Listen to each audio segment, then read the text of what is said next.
उन्हाळ्यात एकदा तरी हे कैरीचं पन्हं नक्की ट्राय करा, नाहीतर खूप काही मिस कराल. नमस्कार, मराठी रेसिपीज विथ ऋतुजामध्ये तुमचं स्वागत आहे. उन्हाळा सुरू झाला की काहीतरी थंड, ताजीतवानी प्यायची इच्छा होते आणि त्यासाठी सगळ्यात बेस्ट म्हणजे कैरीचं पन्हं. त्यामुळे आज मी तुम्हाला अगदी सोप्या पद्धतीने साखर घालून टेस्टी पन्हं कसं बनवायचं ते दाखवणार आहे.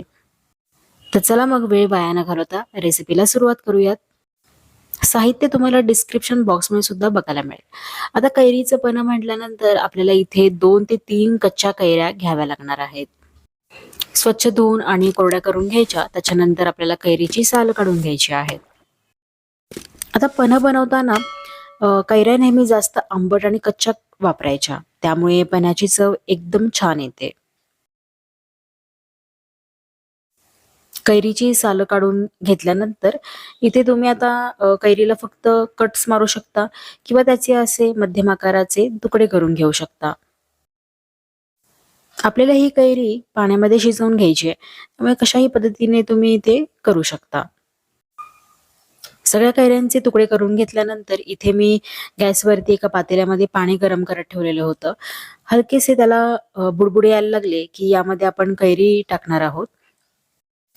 आता पाण्याला उकळी आल्यानंतर कैरी 10 मिनिटं तरी शिजवून घ्या. शिजली का नाही एकदा चेक करून घ्यायची. अशी चमच्यावर घेऊन तुम्ही कट करून बघा. कैरी अगदी मऊसूत तयार झाली पाहिजे. अशी दाबली की लगेच ती मॅश होतीये. तर कैरी शिजली नसेल तर आणखीन शिजवून घ्या. कैरी शिजल्यानंतर बाहेर काढून घेऊ. पन्हं बनवण्यासाठी कैरी जर आपण शिजवून घेतली ना, तर पोटासाठी ती अगदी हलकी असते, बाधत नाही, डायजेशनसाठी चांगली असते. आता ही शिजवलेली कैरी थंड झाल्यानंतर एका मिक्सरच्या भांड्यामध्ये घातली. त्याचबरोबर पुदिना घातलाय आणि ब्लेंड करून घेतलेला आहे. त्याच्यानंतर तुम्हाला अशी पेस्ट तयार मिळेल. तर अशी ही पेस्ट कैरीचं कॉन्सन्ट्रेट तुम्ही बनवून ठेवू शकता. 10 ते 15 दिवस अगदी आरामात टिकतं. फ्रीजमध्ये स्टोअर करा. आता या सगळ्याच पेस्टचं मी पन्हं बनवणार आहे. त्यासाठी परत एकदा मी मिक्सरच्या भांड्यामध्ये ही पेस्ट काढून घेतली आहे. त्यामध्येच फ्लेवरिंगसाठी अर्धा चमचा वेलची पूड, काळं मीठ घातलंय, साधं मीठ आणि तसेच अर्धा चमचा भाजलेल्या जिऱ्याची पूड, तसेच हलकासा ग्रीन फूड कलर घातलेला आहे. तुम्ही फूड कलर हवा तर स्किप करू शकता. पण पन्हाचा कलर असा डार्क येणार नाही. त्याच्यानंतर मी इथे 1 वाटी साखर आणि थोडंसं पाणी घालून परत एकदा ब्लेंड करून घेतलेला आहे. त्याच्यानंतर तुम्हाला अशी स्मूथ प्युरी मिळून जाईल.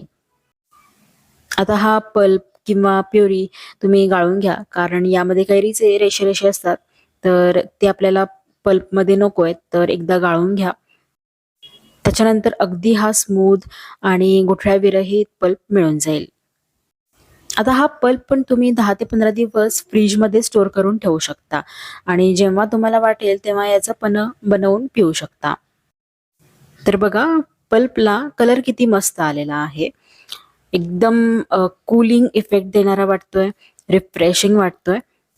सर्व्ह करताना ग्लासेस घ्यायचे. त्यामध्ये प्रत्येकी 2-2 टेबलस्पून आपल्याला हा पल्प घ्यायचा आहे. त्याच्यानंतर असं थंडगार पाणी टाकायचं. हलवून घ्यायचं, बर्फाचे खडे वरती टाकायचे आणि बस अगदी रिफ्रेशिंग ताजेतवाने व्हायला कैरीचं पन्हं तयार आहे.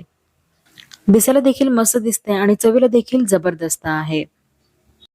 चमच्याने असं छानपैकी पल्प पाण्यामध्ये मिक्स करून घ्या.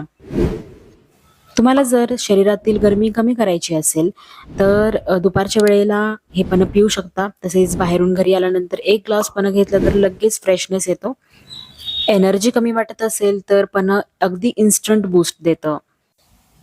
साखर वापरून केलेलं आंबट गोड चवीचं पन्हं तुम्ही पण नक्की करून बघा. आणि आजची ही रेसिपी तुम्हाला जरा सुद्धा आवडली असेल तर व्हिडिओला लाईक करा, शेअर करा, चॅनलला सबस्क्राईब करा. भेटूयात परत अशाच एका वेगळ्या रेसिपी सोबत. तोपर्यंत मस्त राहा आणि काळजी घ्या.